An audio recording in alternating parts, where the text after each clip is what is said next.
తాకట్లో ఉన్న మీ బంగారాన్ని విడిపించి ఆ రోజు ఆన్లైన్ రేటుకి కొంటాం. Sharma gold company. నమస్కారం అండి, సుమన్ టీవీకి స్వాగతం. నేను గీతాంజలి. సుబ్రహ్మణ్య స్వామి వారి స్వయంభూ క్షేత్రం అని చెప్పి మీరు సుమన్ టీవీలో ఆల్రెడీ ఒక వీడియో చూసుంటారు. విజయవాడ దగ్గరలో చాలామంది వెళ్ళి దర్శనం చేసుకుని వచ్చారు. అసలు ఆ పుట్టను అలా చూడటం కానీ, అక్కడ ప్రతిష్ఠించినటువంటి విగ్రహాలు కానీ, వీటన్నిటిని చూసుకుంటూ అక్కడ ఉన్న వాళ్ళని ఒక్కసారి కదిపితే మాకు ఎన్నో వరాలు ఇచ్చాడు ఆ స్వామి అని చాలా సంతోషంగా చెప్తారు. ప్రధానంగా సంతానాన్ని అందించారని. సుమారుగా 700 మందికి పైగా ఆ భాగ్యాన్ని పొందారని మనం గురువుగారి మాటల్లో, శ్రీ అన్నవరపు తిరుపతి మూర్తి అవధాని గురువుగారి మాటల్లో మనం విన్నాం. వారి ద్వారానే మనకి తెలిసింది ఇలా అక్కడ పుట్ట ఉంది, మనం వెళ్ళి దర్శించుకోవచ్చు, స్వామికి అభిషేకం అక్కడ చేసుకోవచ్చు విశేషంగాని. షష్ఠులు చాలా విశేషంగా అక్కడ జరుగుతున్నాయండి. ఇప్పుడు రాబోతున్నటువంటి మార్చి 9న బహుళ షష్ఠి, పాల్గొన మాసంలో బహుళ షష్ఠి. మార్చి 9వ తారీఖు. ఇప్పటి వరకు మేము వెళ్ళలేదనే వాళ్ళకు వెళ్ళి అభిషేకం చేసుకునేందుకు ఒక దివ్యమైన అవకాశం ఇది. తెలుసుకుందాం ఎలా వెళ్ళాలి, అసలు ఆ రోజు ఏం చేస్తారు, ఎవరెవరు రావచ్చు, మళ్ళీ అక్కడ జరిగే కార్యక్రమాలు ఏంటి, స్వయంగా మనం ఎలాంటి కార్యక్రమాలు చేయొచ్చు, స్వామి అనుగ్రహం ఎలా పొందొచ్చు, గురుగారి మాటలు విని తెలుసుకుందాం. మనతో పాటు ఉన్నారు భారతీ శంకర పీఠం వ్యవస్థాపకులు, ప్రముఖ ఆధ్యాత్మికవేత్త, జ్యోతిష్యులు, బ్రహ్మశ్రీ అన్నవరపు తిరుపతి మూర్తి అవధాని గురుగారు. వారితో మాట్లాడదాం. గురుగారు నమస్కారం అండి. ఓం శ్రీ మహాగణాధిపతయే నమః. స్వామి గురించి మీ మాటల్లోనే వినాలి. చాలా చక్కగా మొన్న కార్యక్రమాలన్నీ జరిగాయి కదండి మాఘమాసంలో బహుళ షష్ఠికి. మరి ఇప్పుడు రాబోతున్నటువంటి షష్ఠి ఎలాంటి కార్యక్రమాలు చేస్తారు? ప్రతి షష్ఠి ఉంటుందని విన్నాము. అవునమ్మా. ఇప్పుడు జరిగే కార్యక్రమాలు ఏంటి, విశేషాలు, ఎవరెవరు రావచ్చు, ఎటువంటి ఫలితం పొందవచ్చు? తప్పకుండా. దానికన్నా ముందు 16 సంవత్సరాల తర్వాత స్వామివారి యొక్క అనుమతితో ఆ విషయాన్ని బయటికి తీసుకురావడం జరిగింది. దీనికన్నా ముందు ఓ 2 సంవత్సరాల క్రితం, ఈ కొత్త ప్రభుత్వం రాకముందు, అక్కడ అప్పుడున్నటువంటి వ్యవస్థ మొత్తం ఆ ఏరియాలో ఉండేది. కొండ మీదకి ప్రతిరోజు పోలీసులు విపరీతంగా పైకి వెళ్ళి కిందకు వస్తూ ఆ పైన నామాన్ని కూడా తీసేసి ఇదంతా పుట్ట తీసేయాలి, ఇక్కడ రకరకాలుగా చేసుకుంటూ ఆ కొండ దిగువన ఉన్న వాళ్ళందరికీ కూడా నోటీసులు పంపించేశారు. ఇల్లులు ఖాళీ చేసేసేయండి, కంచి ఇల్లులు మొత్తం కూల్చేస్తాం, మేము మీరు ఉండడానికి వెళ్ళేదని చెప్పి లబో దిబోని వాళ్ళందరూ కూడా బాధ. ఆ పరిస్థితుల్లో ఆ అమరు అన్నగారు ఇలా ఉంది, మరి పరిస్థితి ఏంటి అంటే స్వామివారి దగ్గర ఒక 2-3 రోజుల పాటు ఆయనకి సంబంధించిన మూలమంత్రానుష్ఠానాలతో ధారపోసి ఆయన 16 సంవత్సరాలుగా ఎప్పటి నుంచో ఉన్నావు, మా కంటికి 16 సంవత్సరాల క్రితం కనిపించడం జరిగింది. అప్పంచి యథాశక్తిగా చాదరైన సేవలు నీకు చేసుకుంటూ వస్తున్నారు. కొలిస్తే కొంగు బంగారం చేస్తావని చెప్పి ఎంతోమంది నమ్ముతారు. కాబట్టి నీ కొండని నువ్వే కాపాడుకో, నీ పిల్లల్ని నువ్వు కాపాడుకొని చెప్పి కొన్ని విశేషమైన మంత్రానుష్ఠానాలు చేశాక ధారదత్తం చేసి వచ్చాం. భగవద్ అనుగ్రహం వల్ల ఆ తర్వాత ప్రభుత్వం మారటం, ఎవరెవరికైతే ఇల్లు ఖాళీ చేయమని నోటీసులు వచ్చినాయో వాళ్ళందరికీ కూడా ఇళ్ళ పట్టాలు ఇచ్చేశారమ్మా. చూడండి ఎంత అనుగ్రహం. ఆ తర్వాత 1.5 సంవత్సరానికి ఆ విషయాన్ని మనం బయట పెట్టాం. స్వామివారు అక్కడ ఉన్నారు, వస్తున్నారని చెప్పి మొదటి నెల ఆ పుట్ట దగ్గర ఒక యాగం చేశాము, నార్మల్గా గడిచిపోయింది. అట్లా 2వ నెల వచ్చేటప్పటికి పళని నుంచి జంట నాగేంద్ర స్వామి విగ్రహం వచ్చింది, దానికి అర్చన చేశాం.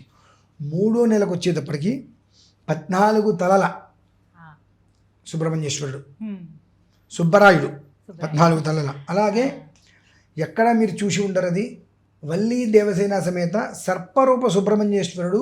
ఒళ్ళో పిల్లవాడమ్మా, ఒళ్ళో పిల్లవాడు ఉంటాడు. ఇట్లా సంతాన సుబ్రహ్మణ్యేశ్వరుడు అని చెప్పి ఎవరికో కనిపిస్తే వాళ్ళు అది గుర్తుపెట్టుకొని డ్రాయింగ్ చేసుకొని ఆ విగ్రహాన్ని చేయించారు. ఇప్పుడు ఆ విగ్రహం ఉందేమో అక్కడ. ఇలా ఒళ్ళో పిల్లవాడు ఉంటాడు, వల్లీ దేవసేన అమ్మవారు ఇలా పట్టుకొని ఉంటారు. సుబ్రహ్మణ్యేశ్వర సర్పరూపంలో పడగల రూపంలో వస్తారు అక్కడ. ఆయన 14 పడగలతో సుబ్రహ్మణ్యేశ్వరుడు, సుబ్బరాయుడు, అలాగే గణపతి. 3వ నెల షష్ఠికి వీళ్ళందరూ వచ్చేసారండి అక్కడికి. వీళ్ళందరూ రావడం ఒక ఎత్తు అయితే అమ్మా, 250-300 కిలోల బరువు ఆ విగ్రహాలు. అంత పైకి ఎక్కాలి కొండ, కొండ ఎక్కాలి. 1 గంటన్నర సమయంలో ఎక్కించేశారు. ఎలా ఎక్కిందంటే అది ఈశ్వరేచ్ఛ. 8 మంది వచ్చారు ఎక్కించడానికి. పడ్డారు కష్టం. ఒక్కటి ఏమాత్రం ఒక మనిషి కాలు అటు ఇటు జారినా రక్తం ఎరులై పారేది అక్కడ. ఆయన కాపాడాడు, అలా పైకి తీసుకొచ్చి పెట్టారు. మొన్న కిందటిసారి అభిషేకం చేసేటప్పుడు పొట్టు ఎదురుకుండా ఉన్నప్పుడు తీసుకెళ్ళి ఆ పక్కకి పెట్టమన్నాం అభిషేకానికి. ఓ 9 మంది కలిసి దాన్ని మోయలేకపోయారండి విగ్రహాన్ని. ఎంత ఇబ్బంది పడ్డారు. నేనన్నా అభిషేకం చక్కగా తేనె పాలు అన్నీ ఆయనకి రాయండి ఒంటికి. ఆ రాసినప్పుడు మన శరీరం ఇలా అంటే ఎలా అయితే మెత్తగా తగులుతుందో అలా తగులుతుంది ఖచ్చితంగా. ఆ తగిలితే నాకు చెప్పండి అన్న. ముగ్గురు అయితే నాకు వచ్చి చెప్పారన్నమాట. నేను నా నిజమా అబద్ధమా, నేను తిడతాను మాత్రం ఆ మాట చెప్పకండి అన్న. లేదండి, పిల్లవాళ్ళని ముట్టుకుంటే ఎలా అయితే కనుక ఉంటుందో ఒక రకమైన ఇదిగా అంత సున్నితంగా అనిపించింది. కాస్త భయం వేసి పక్కకు వచ్చేసాం మేము. వెంటనే పక్కన కూడా అంటే చేస్తూ తీసి పక్కకు వచ్చి కూర్చున్నారు. ఏంటంటే విషయం చెప్పారు. ఆ సమయంలో నేను స్వామివారికి అభిషేకం చేస్తూ ఇందాక 9 మంది పట్టుకుంటే లేవలేదు విగ్రహము, ఆయన చంటి పిల్లవాడయ్యా, ఆయన్ని ప్రేమగా పలకరించి ప్రేమగా ఆయనకి ఆయన చేస్తే కదులుతాడని ఒంటి చేత్తో కదిలిపించాను. అటు ఇటు వీడియో ఉంది. ఒంటి చేత్తోటే విగ్రహం చూడండి. ఇందాక ఇంతమంది వచ్చారు, అసలు కథని ఎటు చేసినా కథ లేదు, ఇలాంటి కదిలిపోయింది విగ్రహం. ఆయన అంతగా ఫ్లెక్సిబుల్. మనకి ఎలాగా ఉండే అలా ఉన్నాడు ఆయన అక్కడ. కాబట్టి ఏంటంటే మూర్తి ఇక్కడ మూర్తి భవించున్నాడు అంతే, అందులో ఎలాంటి సందేహము లేదు. నీ మనస్సులో వేరే ఒక ఆలోచన లేకుండా సంకల్పం చేసుకోవడానికి వస్తే ఆ ఫలితం 6 మాసాలలో తీసుకుంటారనేటువంటిది చెప్పాము. ఇప్పుడు 3 మాసాలు అయింది, ఇద్దరి దగ్గర విన్నాము శుభవార్త. రేపు 4వ నెల, మరి ఇంకొకరి దగ్గర ఇద్దరి దగ్గర వింటామో లేదో మాకు తెలీదు. నేనైతే 6 మాసాలు సమయం ఇచ్చానమ్మా. ఖచ్చితంగా 6 మాసాలు వచ్చి చేసుకోండి, 6వ మాసానికి అందుతుంది అన్నాను. ఒక మన చెవులకైతే దృష్టికి వచ్చినాయి, సంతోషం అనిపించింది, మంచిది. అంటే ఏంటంటే నీ నమ్మకమే నిన్ను కాపాడుతుంది. నేను ఎవరిని కాపాడటానికి ఇక్కడ, నువ్వు ఏ రీతిలో నమ్మొచ్చావో ఆ రీతిలో నేను నిలబెడుతుంది. నువ్వు చూద్దామని వచ్చావు అనుకో, రెండోసారి నువ్వు రాలేవు అక్కడికి. నిజంగా మొదటిసారి వచ్చిన వాళ్ళల్లో కొంతమంది మళ్ళీ రాలేదు. అంటే ఎలా ఉందంటే అమ్మా, కొంతమంది పుట్టాయి కదా, షెడ్ మాత్రమే వేశారు, ఇక్కడ కూర్చుదానికి కూడా అవకాశాలు లేవు, మేము ఎలా వస్తాము, ఏదైనా తిరుపతి నువ్వు ఎప్పుడైతే నువ్వు అడుగు పెట్టలేవు నా రోజు అనుకున్నా. 2వ సారి 3వ సారి రాలేకపోయారమ్మా. ఒక 4 అయితే మాత్రం అసలు అడుగు పెట్టలేకపోయారు. మళ్ళీ 2వ సారి వాళ్ళకి ఏదో ఇబ్బంది వచ్చింది, 3వ సారి కూడా రాలేకపోయారు, 4వ సారి వస్తారు రారో తెలియదు. అంటే నువ్వు ఎప్పుడైతే ఆయన మీద నమ్మకంతో కాకుండా ఏం జరుగుతుందనేటువంటి దీంట్లో వచ్చావో, నీ నమ్మకమే నీకు శ్రీరామ రక్ష. నువ్వు ఏది నమ్మితే అది నీకు రక్షగా నీ వెంట వస్తుంది. అది విజయవాడ బస్టాండ్ దిగితేనమ్మా. బస్టాండ్ నుంచి 4 కిలోమీటర్లు. బస్టాండ్ నుంచి ప్రకాశం బ్యారేజ్ దాటాలి. ప్రకాశం బ్యారేజ్ దాటగానే మనకు తాడేపల్లి వస్తుంది. ఆ తాడేపల్లి దగ్గర మనకు కృష్ణుడి గుడి ఉంటుందమ్మా. మనకి తాడేపల్లి రోడ్లోకి వెళ్ళంగానే పైన నామం కనిపిస్తూనే ఉంటుంది మీకు. కానీ ఆ నామం చూసుకుంటే మీరు వచ్చేయచ్చు. ఆ కృష్ణుడి గుడి పక్కన నుంచి లోపలికి వస్తూ కొండపైకి 140 మెట్ల వరకు ఉంటాయి. అక్కడ మనకు ఔదుంబర వృక్షం అది కూడా అక్కడ ఉన్నది. ఆ ఔదుంబర వృక్షం నుంచి మెట్ల పూజ కూడా చేయమని చెప్పాం. ఆ మెట్ల పూజ చేయటం వల్ల కూడా కొన్ని యోగాంతాలు ఉంటాయి. కనుక ఈ ఏదైతే ఔదుంబర వృక్షం ఉందో ఆ ఔదుంబర వృక్షం అనేటువంటిది కొన్ని శాఖలు స్వామివారి వైపు పడగలాగా అవి వెళ్ళడం జరుగుతాయి. ఆయన పైనుంచి కిందకి దిగినా పైకి వచ్చినప్పటికీ కూడా ఒక నీడలాగా ఏర్పడుతుంది.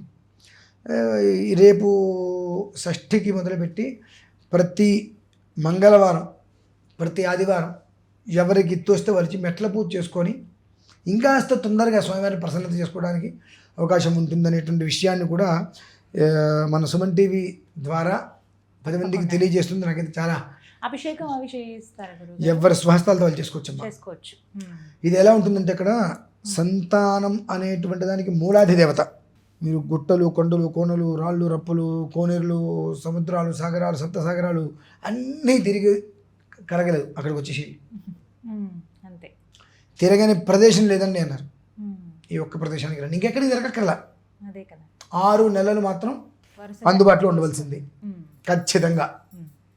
6వ నెల అనంతరం స్వామివారి యొక్క అనుగ్రహం ఆ రూపంలో మీకు అందుతుంది. అది మాత్రం మేము విన్నాము, వింటాము, వింటూనే ఉంటాము.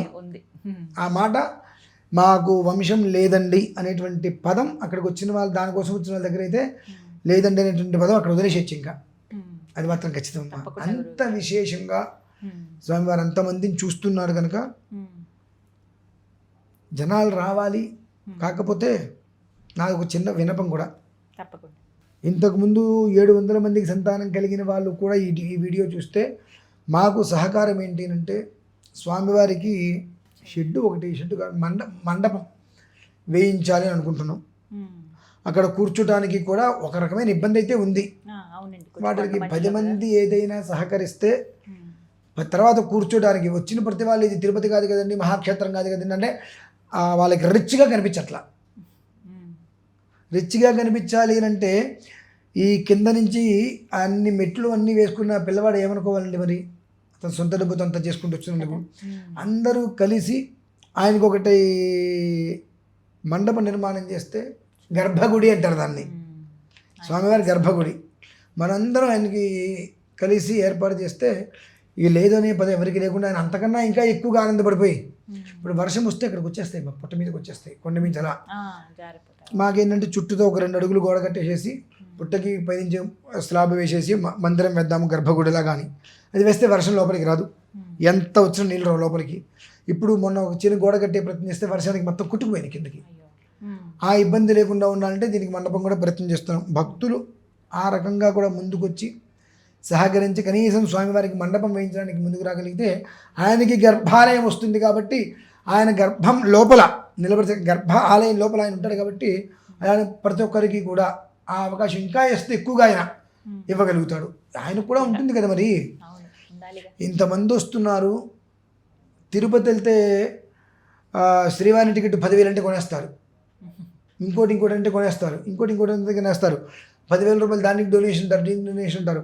మరి ఇక్కడికి వచ్చినప్పుడు ఇంతమందికి ఇంత యోగం కలిగిందని తెలిసి కూడా కనీసం నా నెత్తి మీద రేకుల షెడ్ ఉంది, మధ్యాహ్నం పూట చిల్లులోంచి ఎండబడుతుంది నా మీద, వర్షం వస్తే మొత్తం వచ్చేస్తుంది, మీరు వచ్చినా మీరు కూర్చోడానికి కూడా లేదు కదా, మీరందరూ కలిసి మీకు కూర్చోడానికి ఏర్పాటు చేసి నాకు ఒక మండపం ఏర్పాటు చేస్తే అంతకుమించి ఎక్కువగా నేను మిమ్మల్ని కాపాడతా కదా అని ఆయన అంటాడు కదండి. అనిపిస్తుంది, తప్పేముంది, అంటే మన ఆలోచన తగ్గట్టుగా ఆయన ఉంటాడు కదా మరి. అది అర్థం చేసుకొని ప్రతి ఒక్క మనిషి వచ్చి మన భారతీయ శంకర పీఠానికి ఫోన్ చేసినట్లయితే పూర్తి వివరాలని కూడా అందించడం జరుగుతుంది. వాళ్ళ పేర్లన్నీ రాసుకోవడం జరుగుతుంది చక్కగా. అక్కడ ఏం జరిగినా వాళ్ళకి అది ప్రతి ఒక్క విషయాన్ని కూడా వాళ్ళకి చేరవేయటం కూడా జరుగుతుందమ్మా ఖచ్చితంగా. చక్కగా వివరించారు గురుగారు, ధన్యవాదాలండి. విన్నారు కదండి, మార్చి 9వ తారీఖు బహుళ షష్ఠి పాల్గొన్న మాసం. ఇప్పటి వరకు గత 3 షష్ఠులు ఎంతో వైభవంగా అక్కడ కార్యక్రమాలు జరిగాయి. తాడేపల్లి మీకు విజువల్లో చూపిస్తాను చూడండి, ఎంత పెద్ద పుట్టో, స్వామి ప్రత్యక్షంగా అక్కడ ఉన్నారు, వస్తూ ఉంటారు, వెళుతూ ఉంటారు, అక్కడ ఉన్నారనడానికి చాలా నిదర్శనాలు ఉన్నాయి. తర్వాత ఏర్పాటు చేసినటువంటి విగ్రహాలు కానీ అవన్నీ కూడా వాయు ప్రతిష్ఠ కాబట్టి చక్కగా మీ అంతటా మీరే వెళ్ళి అభిషేకం చేసుకోవచ్చు. అలాగే గురువుగారి ఆధ్వర్యంలో పూజా కార్యక్రమాలు కూడా చేయొచ్చు. సంతానం కోసం ఇబ్బంది పడేవాళ్ళు, కళ్యాణం విషయంలో ఇబ్బంది పడేవాళ్ళు చాలామంది అక్కడికి వచ్చి మొక్కుకుని వెళ్తూ ఉన్నారు. అయితే ఇందులో భాగంగా మేము ఈసారి రావాలనుకుంటున్నాం అనే వాళ్ళకి స్క్రీన్ పైన నెంబర్ ఇస్తాను, భారతీయ శంకర పీఠం వారిది.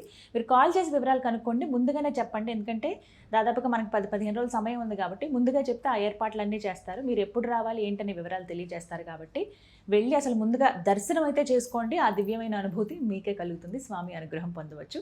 నమస్కారం.